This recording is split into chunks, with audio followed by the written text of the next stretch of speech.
अब as I told you yesterday, fundamental rights जो हैं वो बेसिकली 6 होते हैं, और 6 फंडामेंटल राइट्स में जो फर्स्ट फंडामेंटल राइट है फ्रेंड्स, वो हमें आज के लेक्चर में स्टार्ट करना है, जो कि क्या है, जो कि है इक्वलिटी।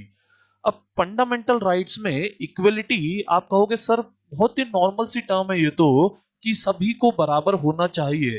तो सर ऐसे बेसिक टर्म को हमारे कॉन्स्टिट्यूशन में आखिर क्यों डाला गया है?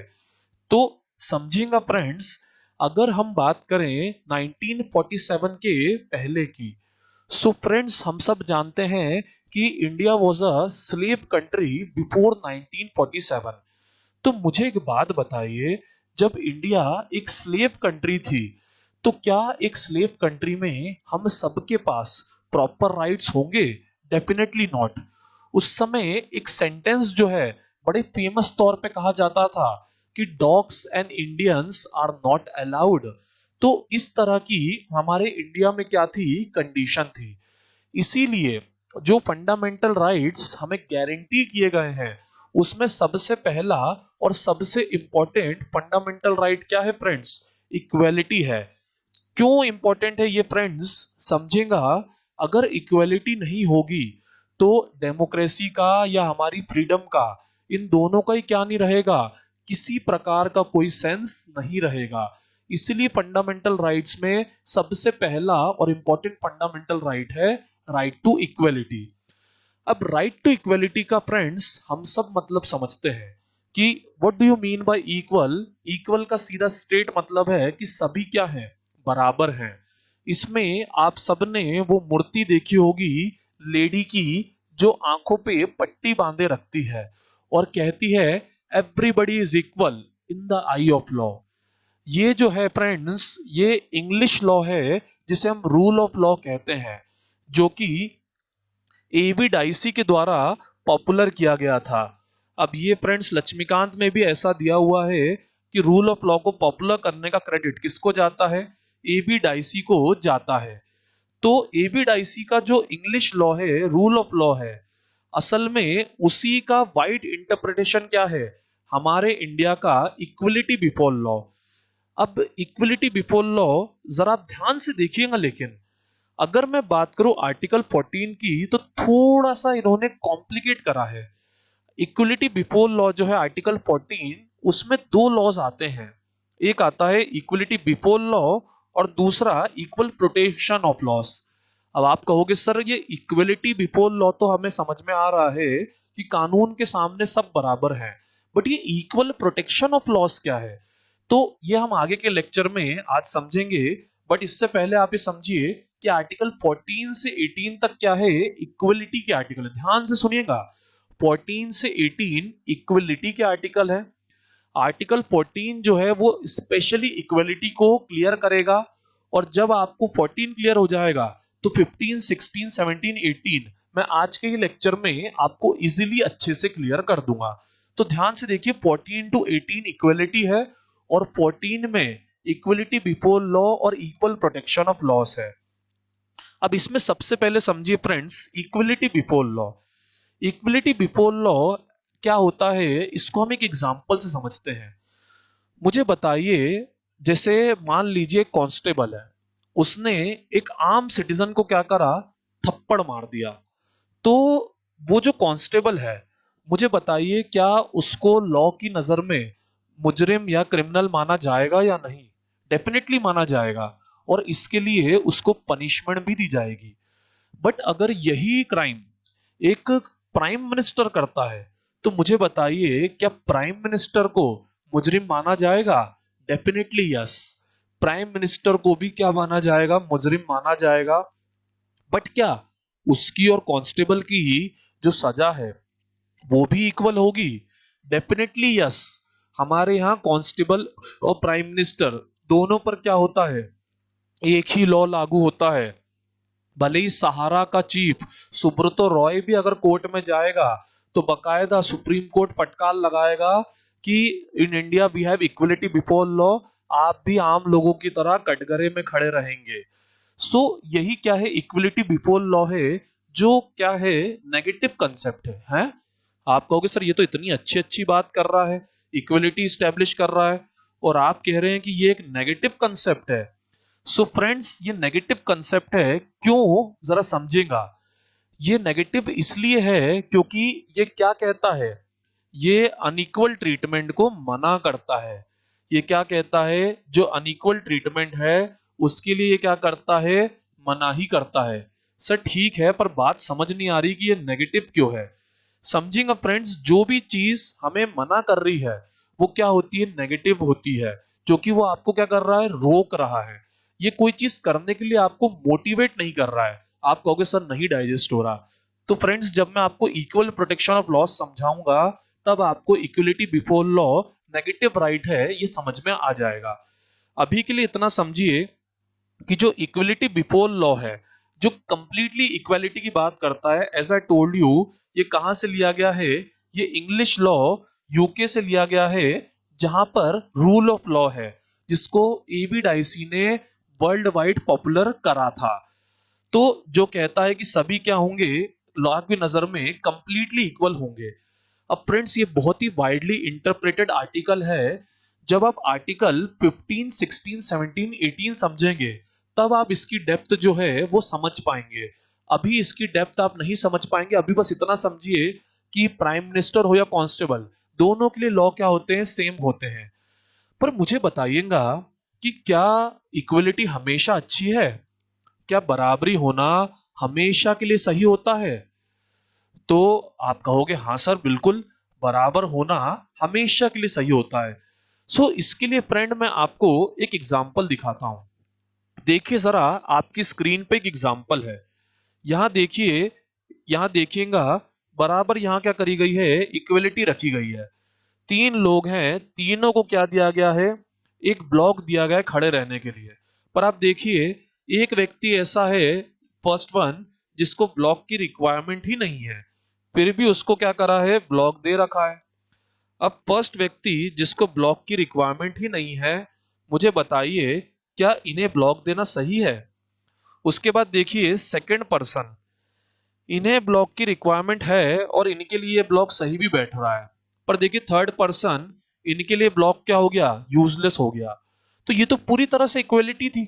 बट फिर भी आप देखिए क्या हो रहा है, एक को जरूरत से ज्यादा मिल रहा है और लास्ट वाले को क्या हो रहा है, जरूरत से कम मिल रहा है। सो एक व्यक्ति जरूरत से ज्यादा पा रहा है और एक व्यक्ति अपनी जरूरत से भी क्या कर रहा है, कम पा रहा है। अब उसी के अगेंस्ट सेकंड वाला डायग्राम देखिए।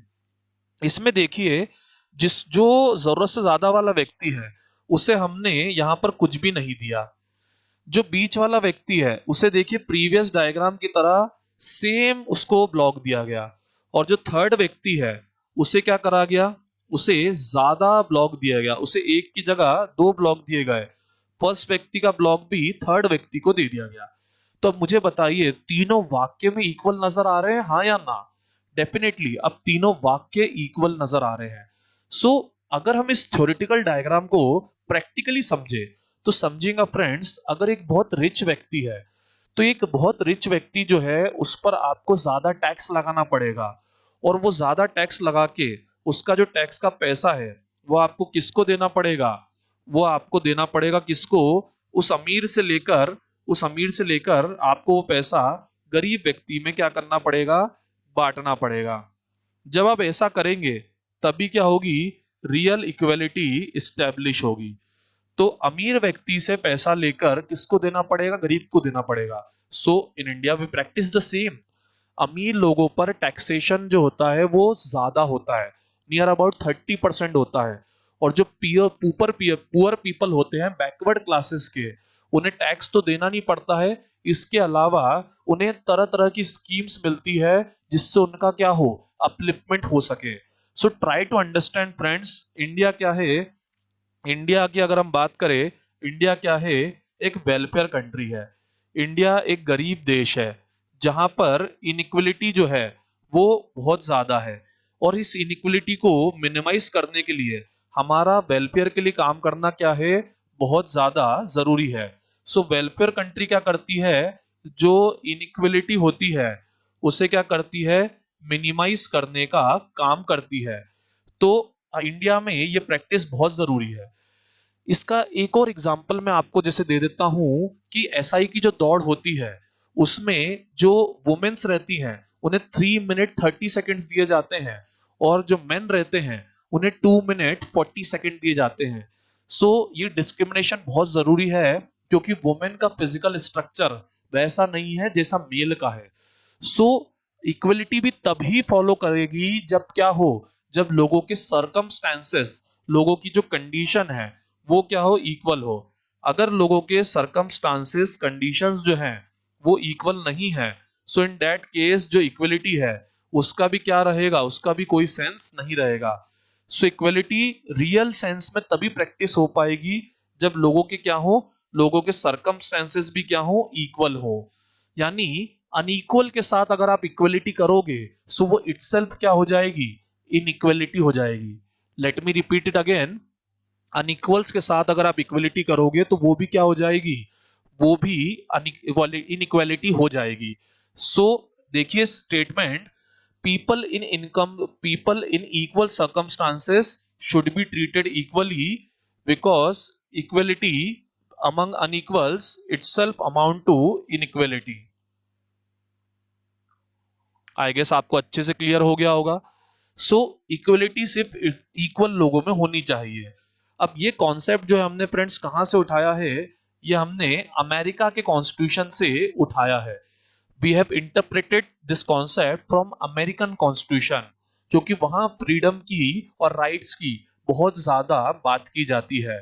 ठीक है, तो इक्वलिटी बिफोर लॉ कॉन्सेप्ट हमने यूके के general law rule of law से उठाया है, और जो इक्वल प्रोटेक्शन ऑफ लॉज है वो हमने अमेरिका से उठाया है।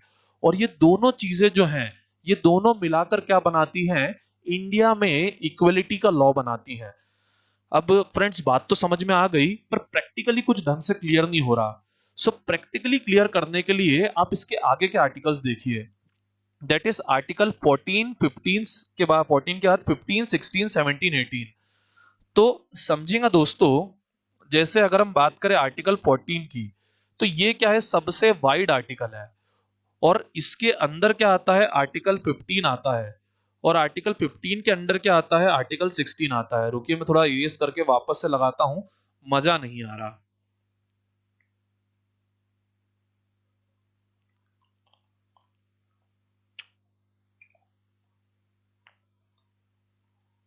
हाँ जी, देखिए आर्टिकल 14 जो है एक बहुत ही वाइड आर्टिकल है। और आर्टिकल 14 के अंडर क्या आता है, आर्टिकल 15 आता है। और आर्टिकल 15 के अंडर क्या आता है, आर्टिकल 16 आता है। उसी तरह से 14 के अंडर क्या आता है, दो आर्टिकल आते हैं, 17 और 18। अब देखिएगा मैंने दो अलग अलग डायग्राम बनाए हैं, तो ऐसा मैंने क्यों करा है समझिएगा। फ्रेंड्स जैसा कि हम जानते हैं, भारत जो है, इंडिया जो है, वो एक बहुत ही ज्यादा क्या है, एक वर्सेटाइल कंट्री है। इंडिया में अगर हम बात करें सो कई रिलीजन के, कई रेस के, कई कास्ट के, सेक्स तो दो ही होते हैं, और कई प्लेसेस के लोग रहते हैं। और इन सब ग्राउंड्स पे इंडिया में बहुत ज्यादा क्या होता है, डिस्क्रिमिनेशन होता है। अब ये पांचों ग्राउंड मैंने देखा है फ्रेंड्स, स्टूडेंट को याद नहीं होते हैं, तो मैं इसे अपने जरिए याद कराता हूं। जैसे अगर मैं बात करूं फ्रेंड्स, तो मैं क्या हूं, मैं कास्ट से अगर बात करूं, मैं क्या हूं, अग्रवाल हूं। मैं एक अग्रवाल हूं, मतलब बनिया हूं। इसके अलावा अगर मेरी रेस की बात करें तो मैं महाराजा अग्रसेन जो है, हिंदी लिख देता हूं यहां पर, महाराजा अग्रसेन जो है उनका एंसेस्टर हूं, ओ सॉरी एंसेस्टर नहीं, उनका सक्सेसर हूं, उनका वंशज हूं। मेरे अगर आप रिलीजन की बात करें तो मेरे रिलीजन जो है वो क्या है, एज वी ऑल नो मेरा रिलीजन क्या हो जाएगा, हिंदू हो जाएगा। मेरा सेक्स जो है वो क्या हो जाएगा, वो डेफिनेटली मेल हो जाएगा। और मेरा प्लेस ऑफ बर्थ जो है वो क्या है फ्रेंड्स, मेरा प्लेस ऑफ बर्थ क्या है, वो उज्जैन है। सो इस तरह से आप मेरे बारे में ये पांचों बातें कर सकते हैं। तो सबसे पहले मेरा क्या होगा, सबसे पहले मेरा जन्म होगा, जन्म के बाद मेरा सेक्स डिसाइड होगा, सेक्स के बाद मेरी क्या कहते हैं, रेस जो है उसके अकॉर्डिंग मेरी कास्ट डिसाइड होगी। और रेस कास्ट जो है इसी से जुड़ के मेरा क्या आ जाता है, रिलीजन आ जाता है। पर इंडिया में क्या होता है, इन सबके बेसिस पर बहुत ज्यादा डिस्क्रिमिनेशन होता है। सो हमारे कॉन्स्टिट्यूशन में क्या कहा गया है, इक्वलिटी बिफोर लॉ। तो इन ग्राउंड्स पे डिस्क्रिमिनेशन कंप्लीटली क्या कर दिया गया है, डिनाई कर दिया गया है। तो अब ये कैसी बात है, ये पॉजिटिव बात है, पर इसको हम फिर भी क्या बोलते हैं, नेगेटिव बोलते हैं। क्यों बोलते हैं, क्योंकि इन्हीं 5 ग्राउंड्स पे डिस्क्रिमिनेशन करने से रोका जा रहा है। पर मैं आपसे एक सवाल पूछता हूं, सपोज मैं डॉक्टर बनना चाहता हूं, तो इंडिया में तो क्या है, इक्वलिटी बिफोर लॉ है। तो मैं कह सकता हूं कि भाई वो फलाना व्यक्ति डॉक्टर का जॉब कर रहा है, मैं भी करना चाहता हूं। मैं आज टीचर हूं, कल से मैं आप लोगों का इलाज करना चाहता हूं। सो फ्रेंड्स बताइए, आप लोग मुझसे इलाज करवाने आएंगे? In India we practice equality before law ना? डेफिनेटली आप लोग नहीं आएंगे। आप लोगों को टेंशन रहेगा कि सर क्या बात कर रहे हो, आपके पास ना डिग्री है ना कुछ। सो मुझे डॉक्टर का जॉब नहीं दिया जा सकता। तो ये तो मेरे साथ डिस्क्रिमिनेशन है। बट ये फ्रेंड्स कैसा डिस्क्रिमिनेशन है, ये पॉजिटिव डिस्क्रिमिनेशन है। तो religion, race, caste, sex, place of birth के आधार पे डिस्क्रिमिनेशन नहीं हो सकता। पर मेरी जो फिजिकल कैपेबिलिटीज है, फॉर एग्जांपल एसआई के लिए, या फिर मेरी जो एजुकेशनल कैपेबिलिटीज है, या फिर मेरी जो एज है, या फिर मेरी जो लैंग्वेज है, इनके आधार पे क्या हो सकता है, डिस्क्रिमिनेशन हो सकता है। सो आर्टिकल 15 को डेप्थ में समझिएगा। सिर्फ इन 5 ग्राउंड पे आप डिस्क्रिमिनेशन नहीं कर सकते, अदर ग्राउंड्स पे आप डिस्क्रिमिनेशन कर सकते हो। मतलब कोई एडिशनल, अगर रीजनल ग्राउंड है, रैशनल ग्राउंड है, तो उस पर डिस्क्रिमिनेशन अलाउड है। ये भी आर्टिकल 15 ही कहता है। आप कहोगे सर सब ठीक है, बट मेरे दिमाग में सर एक बात आ रही है, दैट इज रिजर्वेशन। आपने इक्वलिटी बिफोर लॉ को नेगेटिव प्रूव कर दिया, इक्वल प्रोटेक्शन ऑफ लॉज को पॉजिटिव प्रूव कर दिया, आपने इन 5 ग्राउंड पे डिस्क्रिमिनेशन खत्म कर दिया। पर हमारे यहाँ तो कास्ट बेस्ड डिस्क्रिप्शन होता है। हमारे यहाँ तो जो सोशली और एजुकेशनली बैकवर्ड क्लासेस हैं, उनको बकायदा डिस्क्रिमिनेशन दिया जा रहा है। यानी मैं कहना चाह रहा हूं, जो हमारे यहाँ SC ST OBC होते हैं, इनको तो सर बकायदा इनके लिए अलग अलग तरह के लॉज बनाए गए हैं। सो सर ये तो आर्टिकल 14 का वॉयलेशन हो गया, ये तो इक्वलिटी बिफोर लॉ के अगेंस्ट है। तो समझिएगा फ्रेंड्स, हमारा कॉन्स्टिट्यूशन नेगेटिव डिस्क्रिमिनेशन डिनाई करता है, पर पॉजिटिव डिस्क्रिमिनेशन वो क्या करता है, अलाउ करता है। तो SC ST OBC के लिए क्या करे गए हैं, स्पेशल प्रोविजंस बनाए गए हैं। क्यों बनाए गए हैं, क्योंकि उनका पहले ही क्या हो चुका है, उनका पहले ही बहुत ज्यादा पतन हो चुका है, उन्हें बहुत ज्यादा पहले ही सप्रेस किया जा चुका है। इसलिए उनका क्या किया जाना जरूरी है, इसलिए उनका उनका उठाया जाना जरूरी है। इसलिए हमारे कॉन्स्टिट्यूशन में क्या करा गया है, इसलिए हमारे कॉन्स्टिट्यूशन में SC ST OBC जो है, उनके लिए क्या करे गए हैं, स्पेशल प्रोविजंस बनाने की बात की गई है। अब ये आर्टिकल 15 और आर्टिकल 16 लास्ट ईयर बहुत ज्यादा हल्ले में रहे थे, क्योंकि एज यू ऑल नो 10% स्वर्णों को, यानी जनरल कास्ट में भी जो बैकवर्ड लोग हैं, उनको रिजर्वेशन लास्ट ईयर जो है वो दिया गया है। तो इसलिए ये लास्ट ईयर बहुत ज्यादा क्या रहा है, कहीं ना कहीं डिस्प्यूटेड टॉपिक रहा है। और इसी में अगर मैं बात करूं फ्रेंड्स, तो जो प्राइवेट कॉलेजेस हैं, या फिर जो IIM और IITs हैं, वहां पर एडमिशन की भी बात होती है। और इसके अलावा चलिए इतना ही काफी है। तो IIM और IITs में एडमिशन की भी बात होती है। तो सर ये सब किसके तहत किया जा रहा है? सो फ्रेंड्स ये किया जा रहा है इक्वल प्रोटेक्शन ऑफ लॉस के तहत, जिसके तहत हम अपलिफ्टमेंट वेलफेयर का काम कर रहे हैं। तो आर्टिकल 15 इक्वलिटी बिफोर लॉ और इक्वल प्रोटेक्शन ऑफ लॉस दोनों की वैल्यूज कंसीडर करता है। एक तरफ वो religion, race, caste, sex, place of birth के आधार पर डिस्क्रिमिनेशन रोकता है, और on the same hand special provisions बनाकर पॉजिटिव डिस्क्रिमिनेशन करके जो बैकवर्ड क्लासेस है उनके अपलिफ्टमेंट का भी काम करता है। चलिए मैं समझता हूं आपको अच्छे से क्लियर हो गया होगा।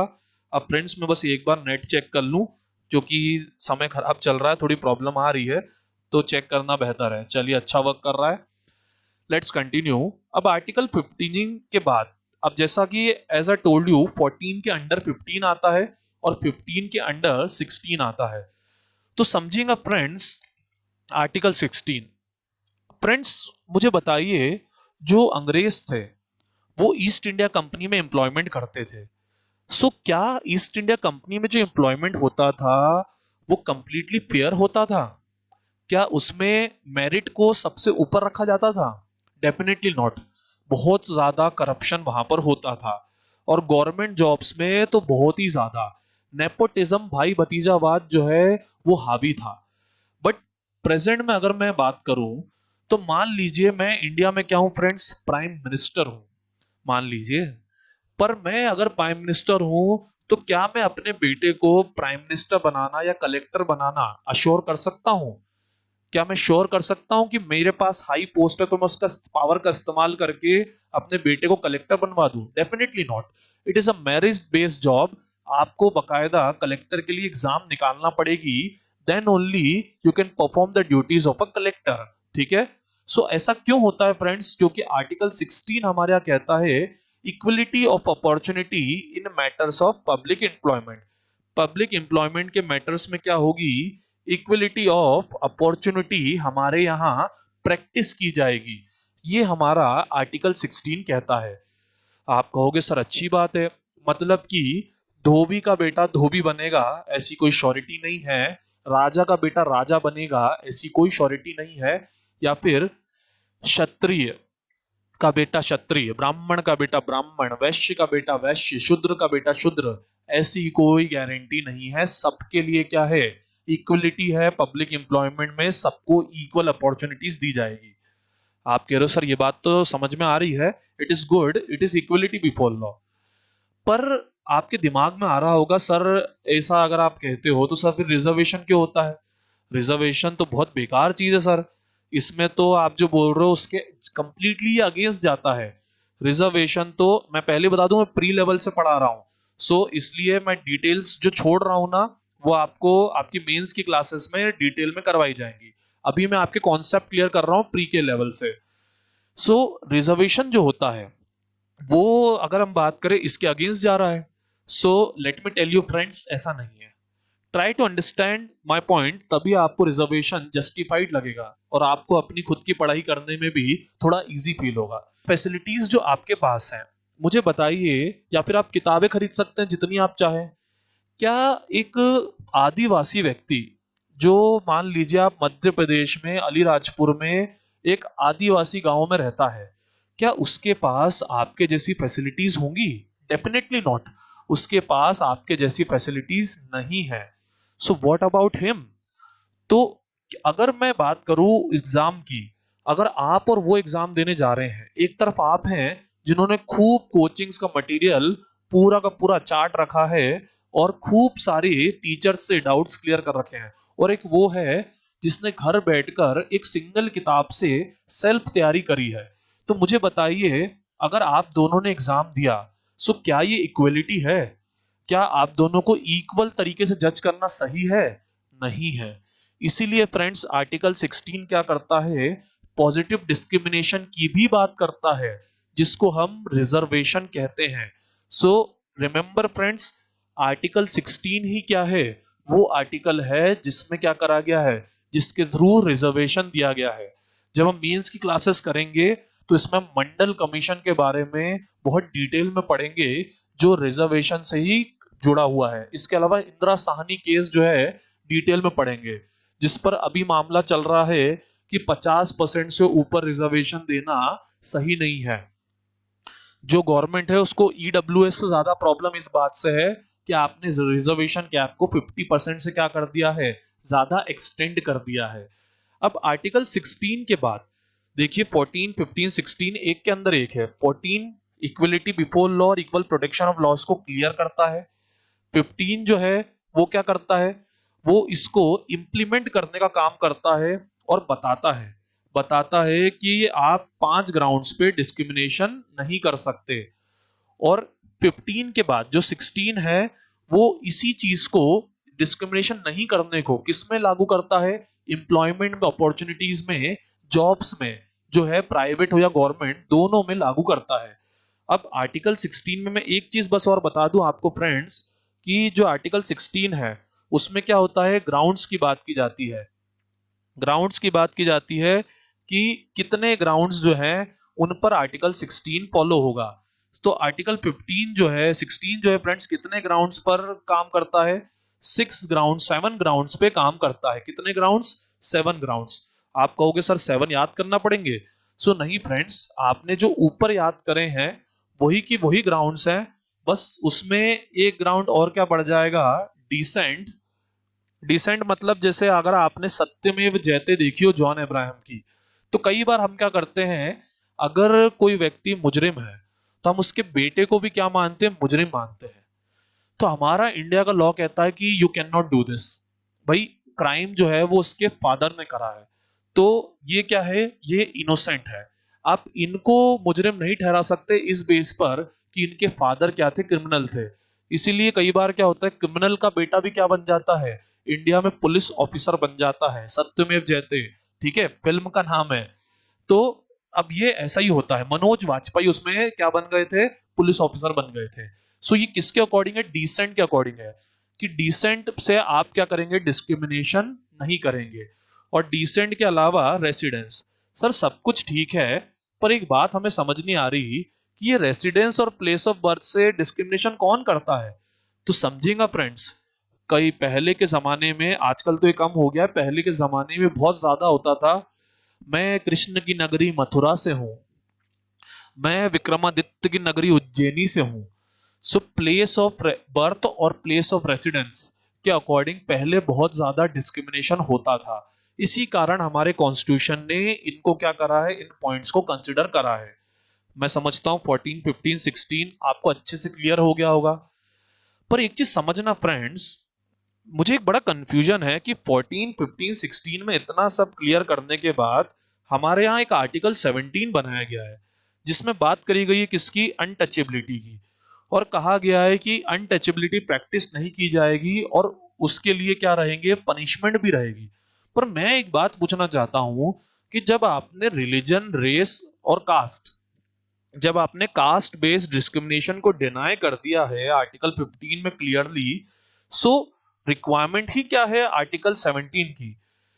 भाई आर्टिकल 17 की रिक्वायरमेंट ही क्या है, जो आप आर्टिकल 15 बोल रहे हो उसके अकॉर्डिंग तो अनटचेबिलिटी वैसे ही मना हो रही है। पर समझेगा फ्रेंड्स, क्या होता है, ये इंडिया है, लातों के भूत बातों से नहीं मानते। आप इंडिया में जब तक कोई चीज क्लियरली मेंशन नहीं करोगे तब तक लोग उस चीज को एग्री नहीं करेंगे। अब जैसे आर्टिकल 15 ने religion, race, caste, sex, place of birth के अकॉर्डिंग डिस्क्रिमिनेशन डिनाई कर दिया था, बट उसके बावजूद क्या हो रहा था, हमारे यहाँ डिस्क्रिमिनेशन हो रहा था, और सबसे ज्यादा कहाँ हो रहा था, एम्प्लॉयमेंट में होता था, कि धोबी का बेटा धोबी वगैरह। सो हमारी जो ट्रेडिशनल प्रैक्टिस थी, इसको हमें अगर खत्म करना है, सो आर्टिकल 14 और 15 सफिशिएंट नहीं है। हमें इंडिया में एक इलिटरेट ऑडियंस बहुत ज्यादा है, उसे हर चीज क्लियर चाहिए।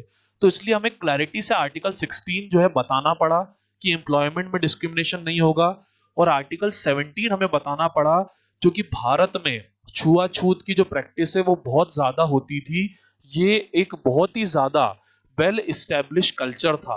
तो इसको खत्म करने के लिए इसको एक क्या कहते हैं, स्पेशल पॉइंट की तरह मेंशन करना बहुत ज्यादा रिक्वायर्ड था। इसलिए हमारा आर्टिकल 17 क्या कहता है, एबोल्यूशन ऑफ अनटचेबिलिटी, मतलब किसी भी फॉर्म से अनटचेबिलिटी प्रैक्टिस नहीं की जाएगी, और अगर की जाती है तो उसके लिए क्या किया जाएगा, उसके लिए पनिशमेंट दिया जाएगा। और पनिशमेंट किसके अकॉर्डिंग दिया जाएगा, लॉ के अकॉर्डिंग दिया जाएगा। But I have a doubt, मतलब आपने आर्टिकल 17 में अनटचेबिलिटी, छुआछूत को डिनाई कर दिया और कह दिया कि लॉ के अकॉर्डिंग क्या दिए जाएंगे, पनिशमेंट दिए जाएंगे। मतलब अनटचेबिलिटी की सजा क्या रहेगी, और अनटचेबिलिटी के लिए सजा कौन देगा, इसका तो कोई पॉइंट ही नहीं है ना। नहीं फ्रेंड्स, ऐसा नहीं है। अब बहुत ही इनडायरेक्ट तरीके से डायरेक्ट बात कही गई है, मुझे बताइए लॉ फ्रेमिंग किसका काम है। Definitely as we all know, law कौन बनाता है, पार्लियामेंट बनाती है। अब जब पार्लियामेंट लॉ बनाती है, सो इट्स प्रीटी क्लियर कि पार्लियामेंट लॉ बनाने का काम करती है। सो पार्लियामेंट जो है इसके लिए क्या करेगी, प्रोविजंस डिजाइन करेगी कि अगर कोई भी अनटचेबिलिटी प्रैक्टिस कर रहा है तो उसके साथ कैसे डील किया जाना है। और इसमें आप सब बहुत अच्छे से एक नाम सुन चुके हैं, SC/ST एक्ट। पिछले 1-2 साल में ये एक्ट भी इतना भोकाल मचाए हुए है कि आप सबने इसका नाम सुना है, जिसके तहत हरिजन कानून, हरिजन थाना वगैरह सब बातें आती हैं। सो SC/ST एक्ट और CRPC एक्ट पार्लियामेंट ने फ्रेम करे हैं ऐसे व्यक्ति के लिए जो अनटचेबिलिटी प्रैक्टिस करता है, जो किसी कुएं में किसी फलाना जाति के व्यक्ति को जाने से रोकता है, जो किसी होटल के बाहर बोर्ड लगाता है कि फलाना जाति के व्यक्ति अलाउड नहीं है, या फिर जो बहुत ही ज्यादा ऐसे डिस्क्रिमिनेशन करता है। और मैं इसका एक एग्जांपल आपको दूंगा, ये इतना खतरनाक था फ्रेंड्स पहले के जमाने में कि अगर आप फलाना जाति के हो या आप SC/ST हो तो फ्रेंड्स आपको अपनी ही शादी में घोड़े पर बैठ के जाना अलाउड नहीं था। और ये तो फिर भी ठीक है, आपको जूते पहनना अलाउड नहीं था, और अगर आपके घर के बाहर किसी के जूते रखे हैं तो आप अपने ही घर में घुस नहीं सकते थे। इस तरह के हार्ड प्रैक्टिसेस जो हैं हमारे यहाँ बहुत ज्यादा जोरों शोरों से चलते थे।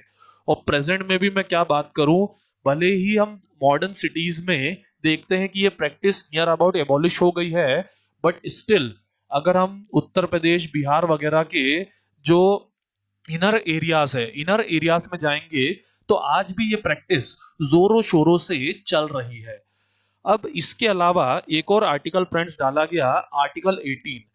अब आर्टिकल 18 भी क्या करता है, अब फिर वही परेशानी, सेम टू सेम बात करता है कि आप जो है टाइटल्स वगैरह नहीं दोगे, आप जो है टाइटल वगैरह नहीं दोगे, ये सर, हिज हाइनेस, राय साहब, राजा, महात्मा, दीवाने बहादुर, ये सब टाइटल्स नहीं दोगे।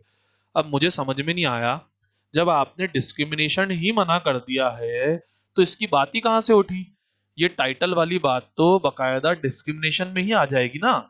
सो फ्रेंड्स समझेगा, हमारा कॉन्स्टिट्यूशन का आर्टिकल्स हमें कभी याद नहीं रखना है, हमें उन्हें प्रैक्टिकली समझना है। इंपॉर्टेंस के अकॉर्डिंग जो सोशल इश्यूज हैं उन्हें हमने 16, 17, 18 में फ्रेम करा है। मेन आर्टिकल तो 14 अकेला ही है और 14 का एक्सप्लेनेशन 15 में दिया है, पर 16, 17, 18 क्या करते हैं, जो आर्टिकल 14 है उसका रियल इंप्लीमेंटेशन करने का काम करते हैं। सो समझेगा, पहले के जमाने में हमारे यहाँ राजा महाराजाओं का कल्चर था, तो हम क्या करते थे, हम बोलते थे हिज हाइनेस, मैं आपकी सेवा में हाजिर हूं, योर मैजेस्टी। अंग्रेज किसी भी इंडियन को दूसरे इंडियन से ऊंचा दिखाने के लिए सर की उपाधि जो है वो लगा देते थे कि आज के बाद इन्हें सर बोल के ही पढ़ा पुकारा जाएगा। इसके अलावा गांव में अगर हम जाएं तो चौधरी, मुकद्दम, दीवान, दीवान बहादुर, ठाकुर, ये सब चीजें बहुत पॉपुलर थी। और इसमें लोग इतने ज्यादा रिजिड थे इनको लेकर कि ठाकुरों में तो बड़ा मशहूर था, किसी ने जैसे बोला भगवान दास हाजिर हो, तो वो कहता था ठाकुर भगवान दास बोल नहीं तो गोली मार दूंगा। तो इस तरह का हमारे यहाँ डिस्क्रिमिनेशन चलता था, और इसको इतनी सदियों से, इतनी सैकड़ों सालों से ये चल रहा था कि हम भी इसको क्या करने लग गए थे, हम भी इसको कंप्लीटली एग्री करने लग गए थे। और इसी के कारण कहीं ना कहीं राजा का बेटा राजा या राजशाही खून, रॉयल ब्लड जैसी बातें होती थी। बट मुझे बताइए क्या ये प्रैक्टिस सही है? डेफिनेटली फ्रेंड्स, ये प्रैक्टिस क्या है, गलत है, ये डिस्क्रिमिनेशन है। तो हमारे इंडिया में हम साफ कहते हैं कि भाई हम मेरिट बेस्ड वर्क करेंगे, इस तरह के डिस्क्रिमिनेशन को क्या करेंगे, डिनाई करेंगे।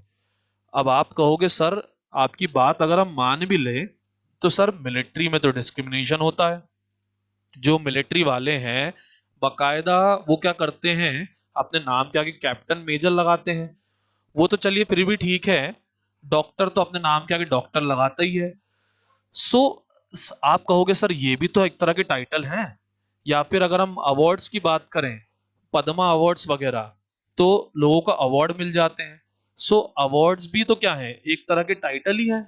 सो फ्रेंड्स समझेगा, ये टाइटल्स नहीं है। ये टाइटल्स क्यों नहीं है समझेगा, अब इस पर भी बहुत तगड़ी बहस हुई है, पर मैं आपको शॉर्ट में बता देता हूं। ये टाइटल्स नहीं है क्योंकि ये क्या है, ये आपको बाय बर्थ नहीं मिले हैं। हिज हाइनेस, सर, राय साहब, राजा, महात्मा, दीवाने बहादुर, इस तरह के टाइटल्स क्या होते हैं फ्रेंड्स, ये बाय बर्थ आपको मिल जाते हैं। इनमें आपकी मेरिट, आपकी काबिलियत का कोई रोल नहीं होता। बट अगर आपको इंजीनियर का टाइटल दिया जा रहा है, आई एम इंजीनियर, तो हाँ हाँ ठीक है, तो और आपको यहाँ पे डॉक्टर का टाइटल दिया जा रहा है, तो ये क्या है, ये लोगों को मोटिवेट करेगा कि वो भी क्या करें, वो भी डॉक्टर जो है बने। So these are meritorious title. So इन्हें हमारा कॉन्स्टिट्यूशन क्या करता है, एग्री करता है, क्योंकि ये लोगों को क्या करते हैं, काम करने के लिए बूस्टअप करते हैं। और अवार्ड्स भी क्या करते हैं, मोटिवेट करते हैं कि देखो उन्हें पद्मश्री अवार्ड मिला है, he is one of the most respected citizens of our country now.